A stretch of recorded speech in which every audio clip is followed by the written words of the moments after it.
अस्सलाम वालेकुम friends, welcome back to Top Smarties drama serial Dao. आखिरकार अंबर को नेहा पर यकीन आ गया कि नेहा की नेचर कितनी अच्छी है। वो घर को बना कर रखना चाहती है, तोड़ना नहीं चाहती, अलग होना नहीं चाहती।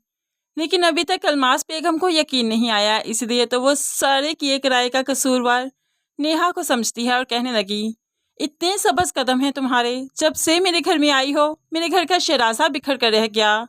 मेरी दोनों बेटियां मुझसे बदगुमान हो गई। मेरा बेटा जो कि मेरे सामने कभी आंख उठाकर देखता भी नहीं था, मुझसे ऊंची आवाज में बात नहीं करता था, आज वही मुझसे अलग होने पर तुल गया।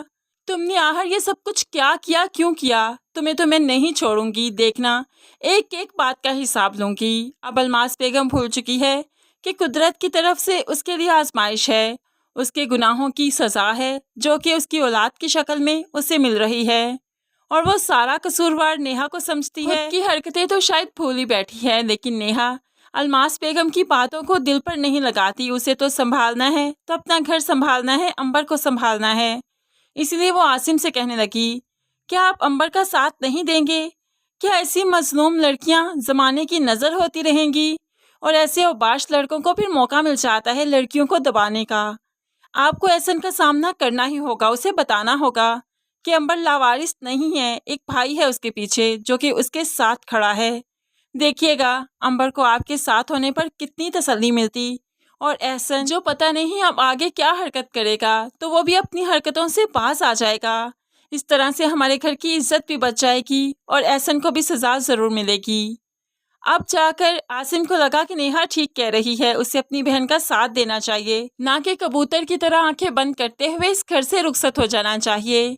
अब यहाँ पर सब कुछ ठीक नेहा ही कर रही है, जो कि अलमास बेगम को अभी तक इल्म ही नहीं। दूसरी तरफ रिदा सुम्बुल की और ज्यादा आजमाइशें लेने लगी और कहने लगी, मुझे तो लगता था आली मुझे यूज कर रहा है तुम्हें अजियत देने के लिए, लेकिन यकीन मानो ऐसा नहीं है। हम दोनों पहले एक दूसरे को बहुत चाहते थे और वही चाहत आली की आंखों में मैंने अपने लिए अब भी देखी है। वो मुझसे बहुत मोहब्बत करता है, सिर्फ तुमसे शादी कर बैठा तुम्हें अजियत देने के लिए, वरना मैं और आली तो कब से एक हो चुके होते, हम लोग शादी कर चुके होते। लेकिन यकीन मानो मुझे तुम्हारी समझ भी नहीं आती। जब आली तुमसे मोहब्बत नहीं करता, तुमने इज्जत भी नहीं देता, तो तुम भला उसके साथ क्यों रहती हो? तुम्हें क्या उसे छोड़ नहीं देना चाहिए? अगर तुम उसे छोड़ दो तो मेरा भी रास्ता साफ हो जाए, तुम्हारी अजियत तुम्हारे दुख खत्म हो जाएंगे। मुझे लगता है तुम्हें आली से खुला ले देनी चाहिए, वरना तुम्हारी सारी जिंदगी इसी तरह मुश्किलात में ही गुजरेगी। अब यहाँ पर रिदा जो सुम्बुल को भड़का रही थी, उसे बात कर रही थी, आली सारी बातें सुन रहा था। तो अब सुम्बुल भी कहने लगी, मैं आली से मोहब्बत करती हूँ। क्या हुआ अगर ये मोहब्बत यकतरफा है? तो करती तो मोहब्बत हूँ ना, और मैं उन्हें बहुत चाहती हूँ। मैं उन्हें बेसुकून करना नहीं चाहती। वो निशा की मौत का बदला लेना चाहते हैं मुझसे, इस तरह उनके दिल को सुकून मिलता है। अगर सोचो मैं उन्हें छोड़कर चली गई तो वो बेसुकून हो जाएंगे, वो बहुत ज़्यादा अजियत में आ जाएंगे, जो कि मैं नहीं चाहती, क्योंकि हम जिससे मोहब्बत करते हैं उसे सुकून में देखना चाहते हैं, और मैं आली को हर वक्त सुकून में देखना चाहती हूँ। क्या हुआ अगर उनका सुकून मुझे अजियत देने में है? मुझे इससे फ़र्क नहीं पड़ता, और मैं आली को कभी नहीं छोड़ूंगी। ये तुम्हारी भूल है कि मैं उनसे हुला लूँगी, और मैं ये भी जानती हूँ कि उनकी खुशी तुमसे है।